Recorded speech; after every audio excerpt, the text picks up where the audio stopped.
તો બાંગ્લાદેશની સ્થિતિ અત્યારે શું છે આપણી સમક્ષ છે ત્યારે એક મહત્વપૂર્ણ સમાચાર તેના ઉપર સૌથી પહેલા નજર કરીશું. દિલ્હીમાં સર્વદળીય બેઠકનું આયોજન કરવામાં આવ્યું છે.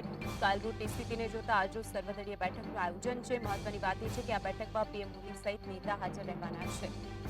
બાંગ્લાદેશની સ્થિતિને જોતા અત્યારે બધું જ હાઈ એલર્ટ પર છે. બાંગ્લાદેશની તખ્તાપલટની સ્થિતિ અંગે ચર્ચા થઈ શકે છે. હાઈ લેવલ જે બેઠક યોજાવા જઈ રહી છે દિલ્હીની અંદર વડાપ્રધાન મોદીની હાજરી રહેશે. દિલ્હીમાં સર્વદળીય બેઠકનું આયોજન કરવામાં આવ્યું છે. તમામ પક્ષો સાથેની આ બેઠક રહેશે. બેઠકમાં પીએમ મોદી સહિત નેતાઓ પણ હાજર રહેવાના છે. બોર્ડરો છે કે જેને હાઈ એલર્ટ પર મૂકી દેવામાં આવી છે.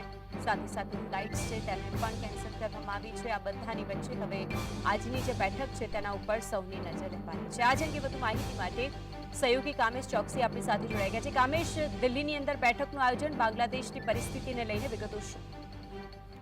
બિલકુલ ચોક્કસથી આપને જણાવી દઉં કે અત્યારની સ્થિતિની જો વાત કરવામાં આવે માનસી, તો બાંગ્લાદેશની જે અત્યારે વર્તમાન સ્થિતિ ચાલી રહી છે તેને લઈને જે 24 કલાકનો જે ઘટનાક્રમ જે છે તેની જો વાત કરવામાં આવે તો શેખ હસીનાએ જે રાજીનામું આપ્યું ત્યારબાદ તેઓ ભારત આવ્યા અને ત્યારબાદ આજની જો વાત કરવામાં આવે તો હવે અત્યારે તમામ કવાયતોની વચ્ચે મહત્ત્વની વાત એ સામે આવી રહી છે કે કેન્દ્ર સરકારે બાંગ્લાદેશની વર્તમાન સ્થિતિને લઈને સંસદ ભવનમાં મહત્વપૂર્ણ સર્વદળીય બેઠક બોલાવી છે.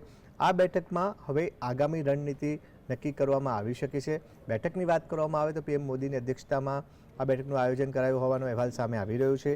આ ઉપરાંત બેઠકમાં વિદેશમંત્રી એસ જયશંકર બાંગ્લાદેશની જે વર્તમાન પરિસ્થિતિ જે છે તેની જાણકારી આપશે. આ બેઠકમાં ગૃહમંત્રી અમિત શાહ, રક્ષામંત્રી રાજનાથસિંહ, સર્વ સંસદીય કાર્ડના મંત્રી કિરણ રિજિજુ સહિતના જે પણ શીર્ષસ્થ નેતૃત્વ છે તે હાજરી આપશે અને આગામી સમયમાં હવે ભારતનું વલણ શું રહેશે તેનું ચિત્ર સ્પષ્ટ થઈ શકે છે. જી કામેશ, એક સવાલ એ પણ થાય કે કાલરૂટની પરિસ્થિતિ પછી લંડન જવાની વાતો હતી, તે પછી ભારતની અંદર તેમની મુલાકાત, આ બધાની વચ્ચે આજે જે સર્વદળીય બેઠક છે તે બેઠકમાં શું નિર્ણય આવી શકે છે?